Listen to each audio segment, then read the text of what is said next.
Today we are going to talk about a mother who took revenge by killing the rapist and murderer of her own daughter. By the way, she shot him in the courtroom. So বেশি কথা না বলে চলন শুরু করি। ম্যারিয়ান বেকহাইমার, তার জন্ম হয়েছিল 1950 সালের 3 জুন। তার জন্ম হয়েছিল জার্মানির ওয়েস্ট সাইডে ছোট একটা টাউনে। তার ওইখানে জন্ম হয়, সে বড় হয় ওইখানে। তার ফ্যামিলি নিয়ে যদি কথা বলি, তার ফ্যামিলিটা ছিল অনেক স্ট্রিক্ট, তারা রিলিজিয়াস ছিল। আর তার যে বাবা ছিল, হি ওয়াজ রিলেটেড টু আ নাজি গ্রুপ। আর তার বাবার আরেকটা প্রবলেম ছিল, হি ওয়াজ আ অ্যালকোহলিক। সে অনেক বেশি মদ্যপান করতো, আর সে এরকম মদ পান করে ম্যারিয়ানকে অ্যাবিউজ করতো। একটা সময় যে ম্যারিয়ানের প্যারেন্টস আর কি ডিভোর্স করে ফেলে। যদিও এটা একদিক দিয়ে ভালো হয়েছিল, ম্যারিয়ানের জন্য খুব একটা ভালো হয়নি। কারণ ম্যারিয়ানের মা, she gets married again, and this time the guy was almost similar to her real father. সে লোকটাও খুবই স্ট্রিক্ট ছিল, সেও অ্যাবিউজ করতো। সে খুব বাজেভাবে ম্যারিয়ানকে জাজ করতো, ইভেন চাইতো ম্যারিয়ানকে কন্ট্রোল করার। ম্যারিয়ান কি করবে না করবে সব জায়গায় তার থেকে জিজ্ঞেস করে পারমিশন নিয়ে যায়, সেটা সে চাইতো অলওয়েজ। এরকম অনেক ঝামেলা হয়। একটা সময় ম্যারিয়ানের মা বাসা থেকে বের করে দেয়।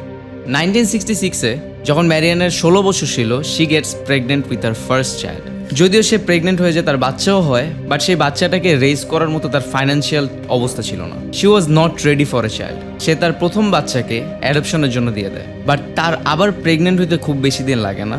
তার যখন বয়স ছিল 18, মানে ঠিক 2 বছর পর, she gets pregnant again with her second child, and this time the father was her boyfriend. তার বাচ্চা ডেলিভারি হওয়ার কয়েকদিন আগেই তাকে কয়েকজন মিলে রেপ করে।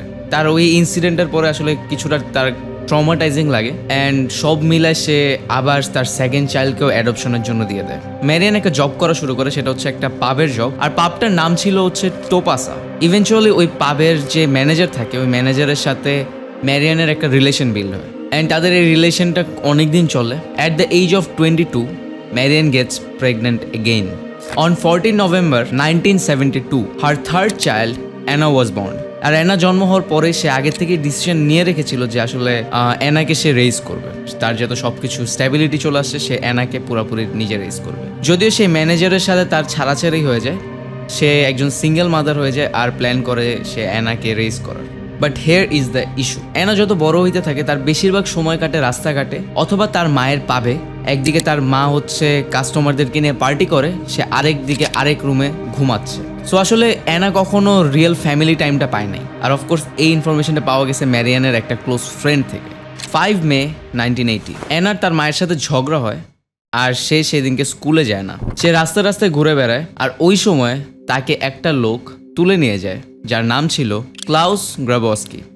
আর ক্লাউসকে নিয়ে যদি বলি, ক্লাউসের বয়স ছিল 35, আর হি ওয়াজ আ বুচার। আর এমন না যে অ্যানার সাথে খুব অপরিচিত ছিল এই লোকটা, কারণ অ্যানা প্রায় তাদের বাসায় যেত, কারণ তাদের কিছু বিড়াল ছিল, যে বিড়ালগুলোকে নিয়ে অ্যানা খেলাধুলা করতো। বাট অ্যানাকে এইবার ক্লাউস জোর করে তুলে নিয়ে যায়। অ্যানাকে ক্লাউস নিজের বাসায় নিয়ে যায়, where he abused her for hours.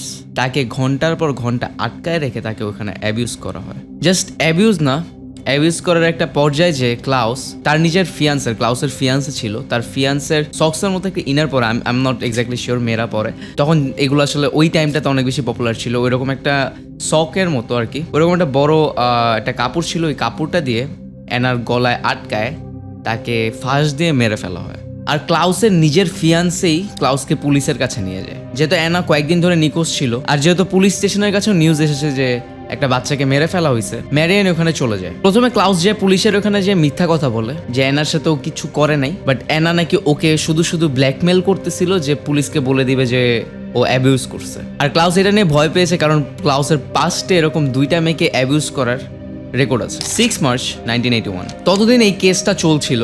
But এই দিনটায়, এই 6 তারিখ, মার্চ মাসের 6 তারিখ অ্যারাউন্ড 10টার দিকে, ম্যারিয়ান একটা ওয়েপন ট্রাফিক করার ব্যবস্থা করে, যেই ওয়েপনটা আসলে কোর্টরুম পর্যন্ত ঢুকানোর ব্যবস্থা করে। তখনও লোকজন আসে নাই। ম্যারিয়ান কোর্টরুমে ঢুকে ক্লাউসের পিছন সাইডে, ক্লাউস উল্টা দিকে করেছিল, সে ইন টোটাল ক্লাউসের দিকে 7টা গুলি করে।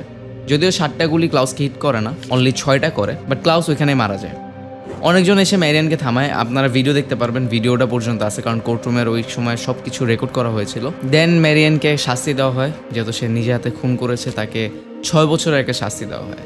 But here is the issue, যখন এই ট্রায়ালটা চলে, ক্লাউসকে মার্ডার করে ফেলার পরে যখন এই কেসটা চলে, ম্যারিয়ান নিজের লাইফ স্টোরি, সে যে 2বার এর আগে প্রেগনেন্ট হয়েছে, তার লাইফ স্টোরি সব কিছু এই কেসের টাকা লয়ারদের টাকা দেওয়ার জন্য সে এটা একটা ম্যাগাজিনের কাছে সেল করে। আর যখন এই নিউজগুলো বের হয় যে ম্যারিয়ানের পাস্টে এরকম অনেক কাহিনী আছে, অনেক বাজে হয়েছে, সে 2টা বাচ্চাকে অ্যাডপশনে দিয়েছে, সবাই বুঝতে পারে যে আসলে অ্যানাকেও সে ওইভাবে কেয়ার করে নাই। আবার ফ্রেন্ডদের কাছ থেকে যেহেতু শুনেছে যে অ্যানা হচ্ছে রাস্তায় রাস্তায় বড় হয়েছে, মানুষ জিনিসটাকে অনেক ইমোশন দিয়ে দেখছিল যে একটা মা তার মেয়ের রিভেঞ্জটা নিয়েছে। পরবর্তীতে এই সিচুয়েশনটা একটু হইলেও চেঞ্জ হয়ে যায়। আগে হয়তো সবাই ম্যারিয়ানকে সাপোর্ট করছিল, বাট পরে অনেক মানুষ কমে যায় ম্যারিয়ানের সাইড থেকে, কারণ সবাই বলা শুরু করে Marianne was not a good mother.